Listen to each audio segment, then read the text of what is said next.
예, 안녕하세요. 네, 다들 식사는 하셨겠죠? 근데 뭐 앞 시간에서도 조금 약간은 지루한 것은 아니지만 좀 조시는 분이 몇 분 계셨는데 이번 시간에도 그러지 않을까 좀 걱정이 되지만 그래도 한번 열심히 진행을 해보도록 하겠습니다. 아, 다시 인사드리겠습니다. 저는 네덴드에서 클라우드 서비스를 담당하고 있는 김미성입니다.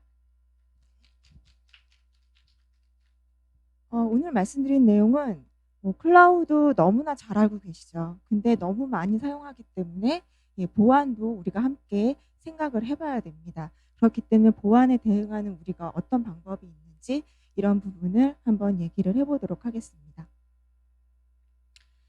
세 가지 카테고리로 말씀을 드릴 텐데요. 먼저 코로나 시대의 클라우드 존재감. 제가 코로나를 지금 빼고 클라우드를 말씀드릴 수가 없는 이유가 어, 올해로 코로나가 2년 차가 됐습니다. 그래서 작년 이맘때는 아마 뭐 이렇게 길게 갈 거라고는 생각하지 못했는데 아마 이렇게 더 길게 갈 것 같고요. 그리고 백신이 나오고 나서도 뭐 면역 체계가 형성이 돼서 뭐 마스크를 벗을 수 있을 줄 알았는데 뭐 아직 그러지는 못할 것 같습니다. 그렇기 때문에 이렇게 코로나도 계속되는 상황에서 우린 클라우드를 계속 확장하고 사용할 수밖에 없는 상황인 거죠. 그럼 이런 코로나 시대에 클라우드 존재감이 무엇이고 그리고 그 존재감으로 발생하게 된 그 보안 사고 사례를 말씀드린 다음에 저희가 어떤 방식으로 대응하고 해결해 갈 수 있는지 말씀드리도록 하겠습니다. 먼저 코로나 시대의 존재감을 보시면은 생활 방식이 굉장히 많이 바뀌었죠. 대표적으로 이 두 가지를 들 수가 있는데 작년부터 재택근무를 시행하지 않은 기업은 거의 없을 정도로 이제는 일반화된 그 근무 형태가 됐습니다. 그래서 이 재택근무를 시행하면서 보시면은 뭐 이메일은 당연히 사용하실 거고 뭐 메신저, 그다음에 화상회의 프로그램이라든가 아니면 뭐 원격 프로그램들 다 사용을 하고 계시죠. 이런 것들이 어떻게 서비스가 되고 있냐라고 하면 클라우드 서비스 형태로 제공이 되고 있습니다. 그래서 그 협업 툴들이 지금 그 재택근무의 필수템이 됐는데요. 그보다도 뭐 재택근무뿐만 아니라 일반 업무에도 굉장히 이런 툴들은 많이 사용을 하고 있습니다. 그 두 번째로 보시면은 개인의 실내 활동이 굉장히 증가가 됐습니다. 뭐 지금도 뭐 외부 활동을 이처럼 하고 계시지만 나가면은 뭐 사람 인원수도 제한이 되고요. 그 먹는 것도 제한이 되고 장소도 제한이 되고 시간도 제한이 됩니다. 하지만 우리는 나가서 만나죠. 예, 만날 수밖에 없고요. 그래서 만나서 뭐 합니까? 먹죠. 예. 그리고 먹기만 할 수 없으니까 대화를 하게 됩니다. 그럼 우리는 먹으면서 대화를 하면서 서로의 비말도 같이 먹게 되는 거죠. 그렇기 때문에 어쩔 수 없이 우리는 코로나에 훨씬 더 노출될 확률이 높기 때문에 실내 활동을 더 추구하게 되는 것입니다. 그 실내 활동에서 가장 그 혼자 할 수 있는 가장 쉬운 방법, 가장 많이 하고 계시고 그런 것들이 아마 있을 텐데 아무도 대답을 안 해주시겠죠. 저 같은 경우는 뭐 그동안 못 봤던 미드나 영드나 이런 거 정주행을 한다든가 아니면 뭐 영화를 본다든가 하죠. 그래서 가장 많이 보시는 것이 넷플릭스 같은 거 많이 보시잖아요. 네, 요즘 넷플릭스의 영화도 바로 개봉을 하기 때문에 우리가 거기에 훨씬 더 수요자가 많아질 수밖에 없습니다. 그리고 거의 그 동영상 스트리밍 서비스가 넷플릭스가 독보적이었지만 뭐 올해 보시면 왓챠라든가 또 웨이브, 뭐 POP 등 이런 서비스들이 많이 늘어났죠.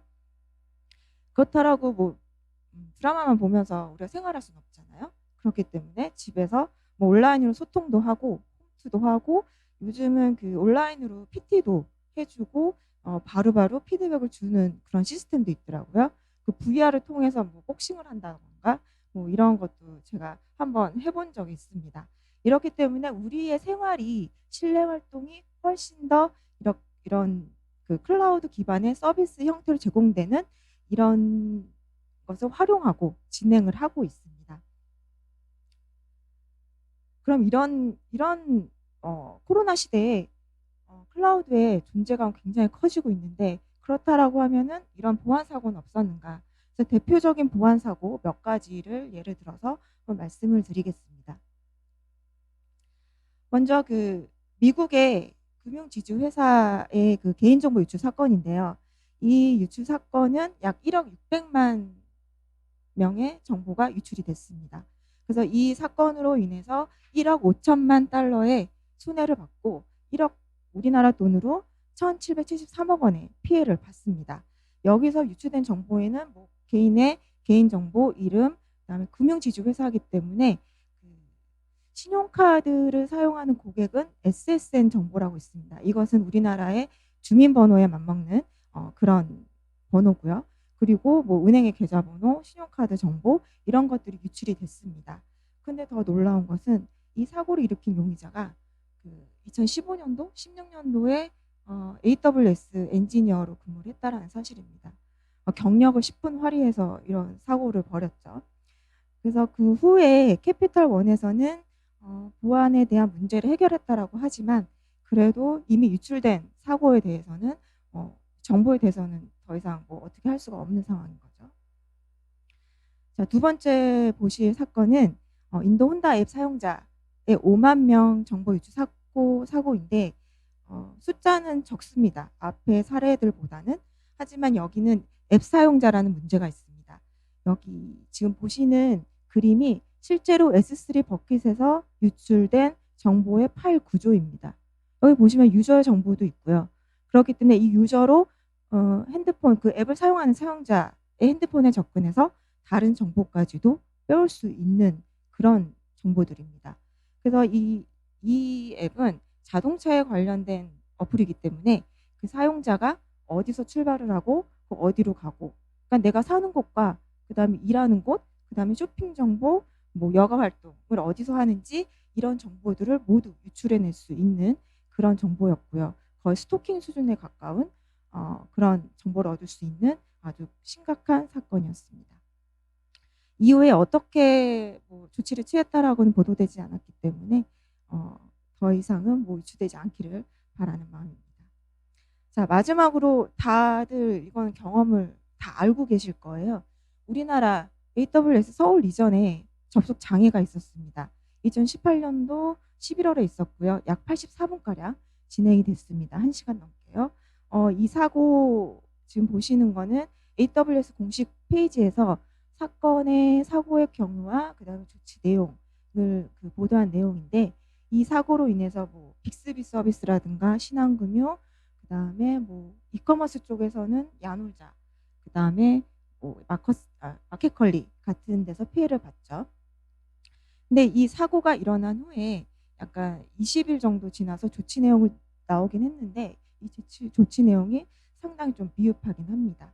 그래서 눈총을 받았던 사건이고, 이 사고도 AWS 엔지니어가 서울 이전에 DNS 설정을 잘못했기 때문에 발생한 사고였습니다. 지금까지 3가지 사례를 보셨는데 여기에 공통점이 하나가 있습니다. 한번 여쭤봐도 될까요? 혹시 아시는 분? 역시 푸짐한 사은품을 드리려고 했는데 바로 3가지 다 사람의 잘못으로 일어났다는 것입니다. 사람의 실수건 악의적인 의도건 간에 사람으로 인해서 일어났기 때문에 우리가 지금까지 이제 보안을 어떻게 해야 되냐라고 말씀을 드리면은 이 사람에 집중해야 된다라고 다시 말씀드릴 수가 있습니다. 이에 가트너는 2020년까지 클라우드에서 발생하는 보안 사고의 95%는 모두 사용자 잘못으로 발생한다라고 발표를 이미 했습니다. 근데 2020년이잖아요. 벌써 작년입니다. 근데 한동안은 이 수치는 그렇게 내려갈 것 같지는 않아 보입니다.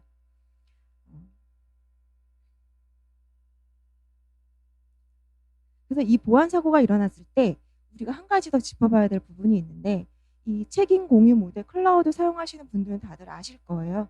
그래서 서비스 형태별로 지금 책임 모델이 달라지는데, 우리가 가장 많이 사용하는 어플리케이션 서비스 형태를 사용하시잖아요. 그래서 사스 형태일 경우에는 데이터에 대해서는 우리의 책임이 됩니다. 무조건. 그래서 앞에 사례들도 보셨지만 그 데이터 유출에 대해서는 AWS나 클라우드 쪽에서는 책임이 없고 다 고객의 잘못으로 책임을 지게 됩니다. 결국 사람이 하는 한 보안 사고는 일어날 수밖에 없고요. 이런 공유 모델도 인지하면서 어떤 위협이 있을지 우린 계속적으로 인지하고 대비를 해야 하는 수밖에 없죠. 그래서 보안 관리자가 이런 것을 다 하기에는 굉장히 벅찹니다.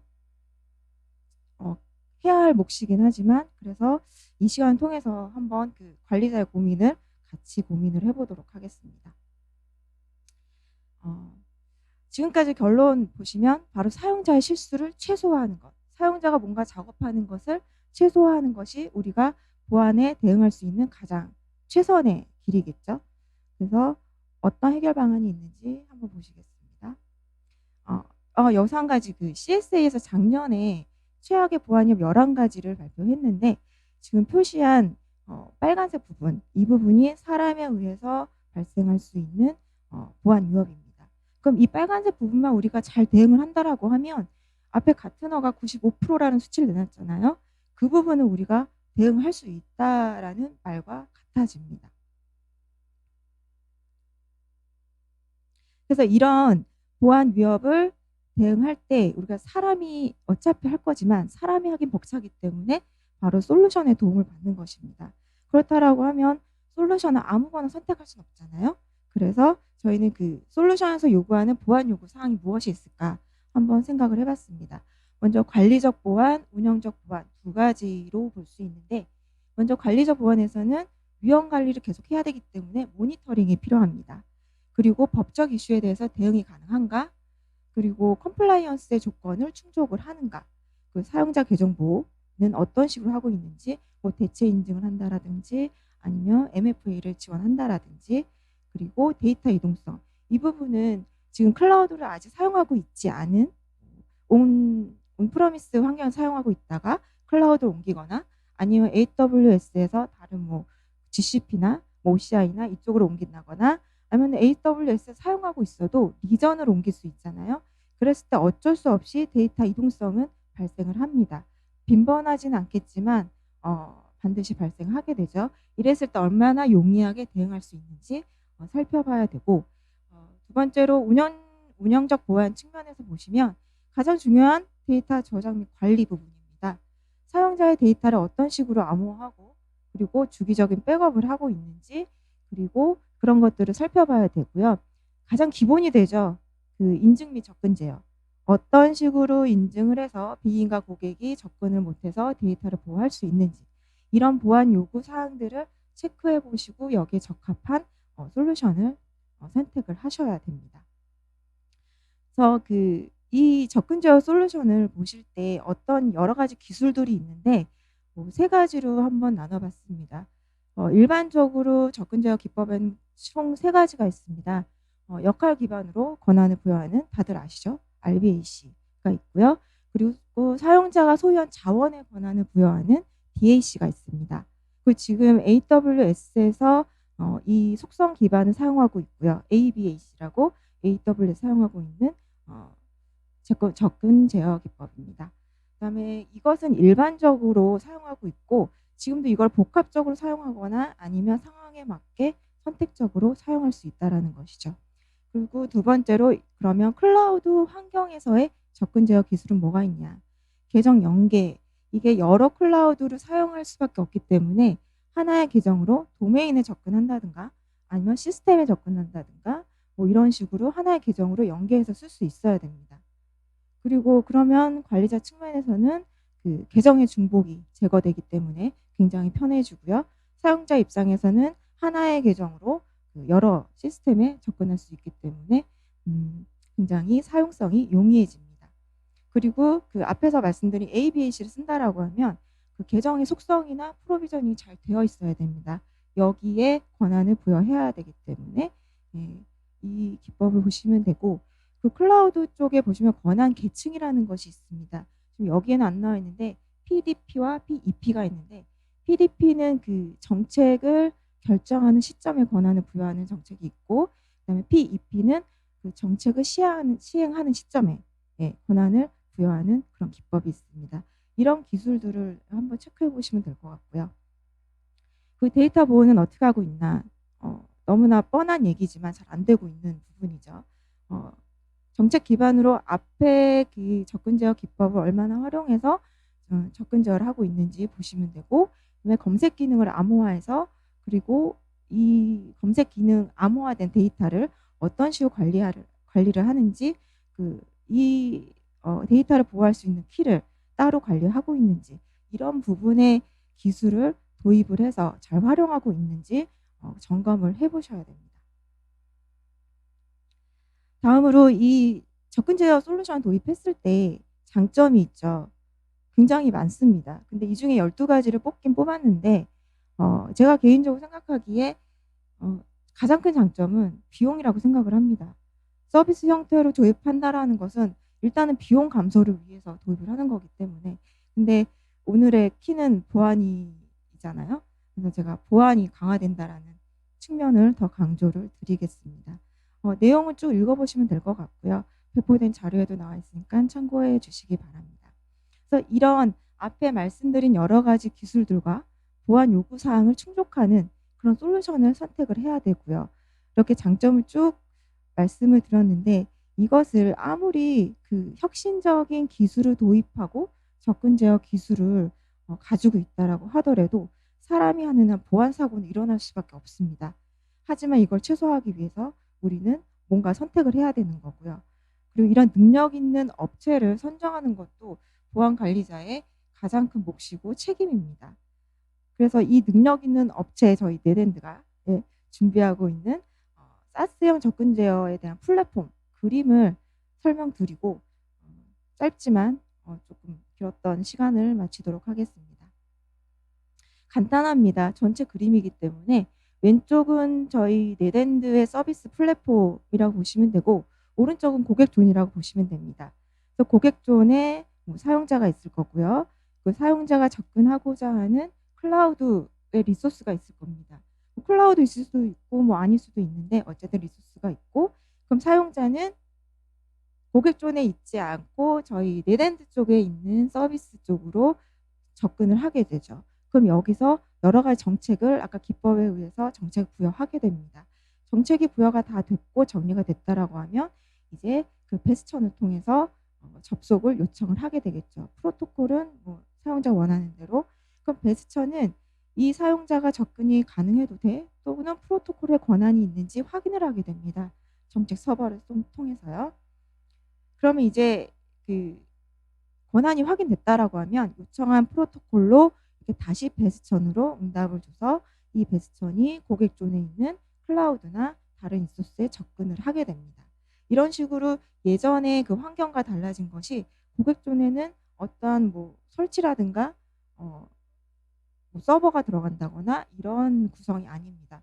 모두 서비스를 제공하는 업체에서 관리를 해주고 이중으로 모니터링 해주고 이렇게 운영이 되는 것이죠. 근데 여기에 또 고객의 다른 시스템과 연계가 될 수도 있습니다. 그랬을 때 다른 시스템은 어떤 식으로 연계되냐? 오픈 API를 통해서, 저희가 제공하는 오픈 API 통해서 이런 식으로 연결해서 기존에 사용하던 시스템도 계속적으로 사용을 할 수 있게 됩니다. 지금까지 졸리시겠지만 긴 시간 참아주셔서 정말 감사드리고요. 조금이나마 도움이 되셨으면 합니다. 지금까지 김미성이었습니다. 감사합니다.